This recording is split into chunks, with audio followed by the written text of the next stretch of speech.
ভাইয়ার হাতে মুসলমানি করানো হয়েছে আমার ছেলের ৩ দিন আগে। আলহামদুলিল্লাহ মানে আমি যতটুকু টেনশনে ছিলাম ছেলেকে নিয়ে যে ছেলে খুব বেশি হয়তো ব্যথা পাবে বা কোনো একটা কিছু কি হয়ে যায় না হয়ে যায় খুব টেনশনে ছিলাম। কিন্তু সেইটা খুব স্মুথলি করতে পেরেছে আলহামদুলিল্লাহ এবং গত ২-৩ দিনেও ছেলের খুব বেশি কোনো কিছু আমি চেঞ্জেস দেখিনি যে খুব কান্নাকাটি ব্যথার কারণে বা কোনো কিছু। কারণ তার আফটার সুন্নতে খাতনা যেই প্রিকশনস গুলো সে বলে দিয়ে গিয়েছিল ওগুলো আমরা প্রপারলি ফলো করেছি। তো আলহামদুলিল্লাহ আজকে তার যে ক্যাপটা পরানো হয়েছিল সেটা খোলাও হলো। এখন পর্যন্ত শুকর আলহামদুলিল্লাহ সবকিছু স্বাভাবিক এবং নরমাল আছে। আমার কোলে বসে আছে সে আলহামদুলিল্লাহ।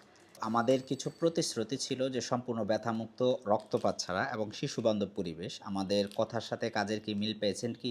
জি, আপনাদের কাছ থেকে যেরকম শুনেছিলাম প্রতিশ্রুতি দিয়েছিলেন, ছেলের আসলে তার কাছ থেকে তাকে দেখে মনে হয়েছে সে অস্বাভাবিক কোনো ব্যথা বা কোনো কিছু পায়নি। ন্যাচারাল প্রসেস এর যেইটুকু হয় সেটাই সে উপলব্ধি হয়তো করেছে। বাট এছাড়া এক্সেসিভ কোনো ব্যথা বা ব্লিডিং কোনো কিছুই হয়নি।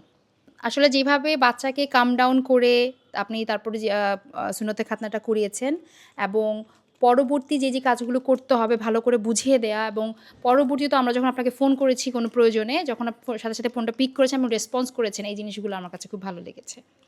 আমি বনানীতে থাকি আমার পরিবারসহ। আপনাদের মতো বনানীর আশেপাশে যারা আছে, এরকম অভিভাবক আছে যারা খুব চিন্তায় আছে তাদের সন্তানকে কোথায় খতনা করাবে। তারা কি আমাদের দ্বারা খতনা করাতে পারে কি? জি, অবশ্যই। আমি আমার ইভেন আপনার এবার খতনা করে যাওয়ার পরে আমার পরিবারে যারা আছেন, আমার ভাসুর, আমার দেবরের বাচ্চা তারা জিজ্ঞাসা করেছে যে কোত্থেকে করিয়েছেন এবং আশা করি শীঘ্রই তাদেরকে আপনার কাছে রেফার করা হবে।